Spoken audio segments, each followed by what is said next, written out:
নমস্কার বন্ধুরা, আমি আজকে আপনাদের সঙ্গে শেয়ার করব একদম নতুনত্ব একটি রেসিপি পটলের, যেটা সবারই ভীষণ পছন্দ হবে। একঘেয়ে পটল যদি খেতে ভালো না লাগে তাহলে এরকম একটা নতুনত্ব রেসিপি ট্রাই করে দেখতে পারেন। ছোট থেকে বড় সবারই কিন্তু ভীষণ পছন্দ হবে। পটলের এই রেসিপিটা দারুণ মুচমুচে এবং মুখরোচক হয়, খেতেও কিন্তু দারুণ হয়। এটা আপনারা সন্ধ্যাবেলা চায়ের সঙ্গে খেতে পারেন বা এমনিও খেতে ভালো লাগে।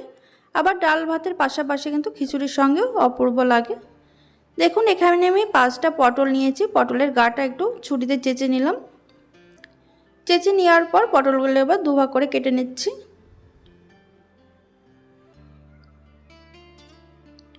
সবকটা পটল দুভাগ করে কেটে নেওয়ার পর একটা চামচ দিয়ে পটলের ভেতরের যে বীজটা সেটা আমি এরকম বের করে নেব। এই ভেতরে কচি পটলের যে ভেতরের যে বীজটা থাকে সেটাতে কিন্তু দারুণ একটা রেসিপি হয়, আর খেতেও কিন্তু ভীষণ ভালো লাগে। আপনারা যদি এই রেসিপিটা চান তাহলে আমাকে অবশ্যই কমেন্টের মাধ্যমে জানাবেন, আমি আপনাদেরকে দেখিয়ে দেব। দেখুন, প্রত্যেকটা পটলের ভেতরের অংশটা বাদ দিয়ে দিয়েছি। এবার এখানে নিয়েছি আমি হাফ কাপ মসুর ডাল, 3 থেকে 4 ঘন্টা জলে ভিজিয়ে রেখেছিলাম। জল থেকে তুলে এবার একটা মিক্সিং জারের মধ্যে দিয়ে দিচ্ছি। এবার এই ডালের মধ্যে দিয়ে দেবো 4টে কাঁচা লঙ্কা, দিয়ে দিচ্ছি 3 কোয়া রসুন।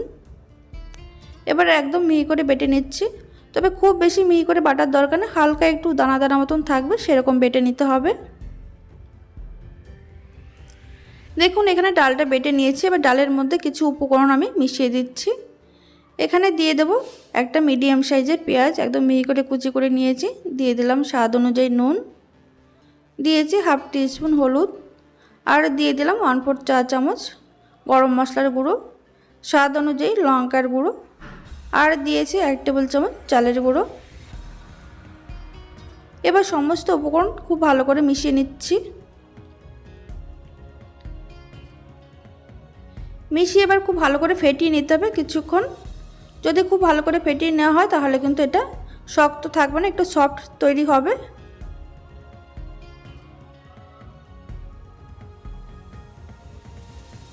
দেখুন, ভালো করে ফেটিয়ে নেওয়ার পর এবার কেটে রাখা যে পটলটা, পটলের গায়ে আমি দিয়ে দেবো সামান্য একটু নুন, ওপর থেকে ছড়িয়ে দিচ্ছি।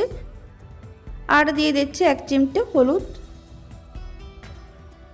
নুন আর হলুদ দিয়ে পটলটা এবার খুব ভালো করে মেখে নেব।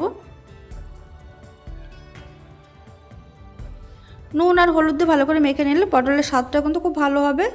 না হলে যদি নুনটা না মাখা হয় তাহলে কিন্তু পটলটা কিন্তু একটু নুন ছাড়া যেরকম লাগে ঠিক সেরকম লাগবে। এবার একে একে একটা পটল নিয়ে এইভাবে মিশ্রণটা দিয়ে দিচ্ছি। দেখুন, এর মধ্যে দিয়ে দিচ্ছি কিছুটা পরিমাণে ধনেপাতা কুচি, আগের থেকে দিতে আমার মনে ছিল না, তাই এখন মিশিয়ে দিচ্ছি।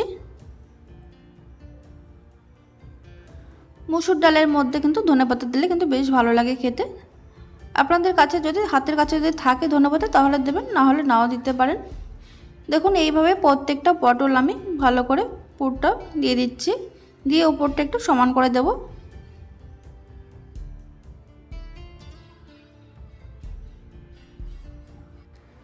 দেখুন, এখানে 5টা পটল আমি রেডি করে রেখেছি। এদিকে কড়াইতে দিয়ে দিয়েছি বেশ খানিকটা সর্ষের তেল। তেলটা ভালোভাবে গরম হয়ে যাওয়ার পর গ্যাসের ফ্লেম মিডিয়ামে রেখে একে একে পটলটা দিয়ে দিচ্ছি।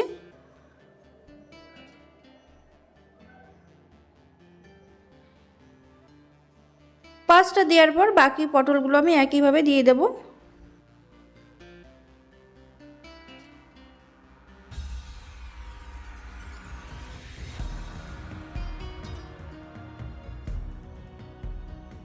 এবার যেগুলো আগে দিয়েছিলাম তেলের মধ্যে সেইগুলো এবার একটু উল্টে দিচ্ছি। এটা কিন্তু এবার একটু সময় নিয়ে ভাজতে হবে, না হলে কিন্তু ভেতরের যে ডালের পুরটা সেটা কিন্তু কাঁচা থেকে যাবে। এবার এটা আমি ঢাকা দিয়ে 2 মিনিট লো টু মিডিয়াম আঁচে রেখে দেব, যাতে ভেতরটাকে খুব ভালোভাবে সিদ্ধ হয়ে যায়। আপনারা চাইলে ঢাকা ছাড়াও কিন্তু এটা ভেজে নিতে পারেন। দেখুন, এইভাবে প্রত্যেকটা পটল আমি উল্টে পাল্টে ভেজে নিচ্ছি, তবে একটু সময় নিয়ে ভাজতে হবে। হাই আঁচে কিন্তু একদমই ভাজতে যাবেন না, তাহলে কিন্তু উপরটা পুড়ে যাবে আর ভেতরে কিন্তু কাঁচা থেকে যাবে, একদম খেতে ভালো লাগবে না। দেখুন, উল্টে পাল্টে একটু লাল করে ভেজে নিয়েছি, একদম তৈরি হয়ে গেছে। এবার একটা প্লেটে নামিয়ে নিচ্ছি। তাহলে বন্ধুরা, আপনারা দেখতেই পেলেন কত সহজে তৈরি হয়ে গেল পটলের মুখরোচক একটি রেসিপি। আজকের এই রেসিপি যদি আপনাদের ভালো লেগে থাকে তাহলে লাইক, কমেন্ট, শেয়ার করতে ভুলবেন না। আর অবশ্যই চ্যানেলটিকে সাবস্ক্রাইব করে পাশে থাকা বেল আইকনটি প্রেস করবেন। ধন্যবাদ।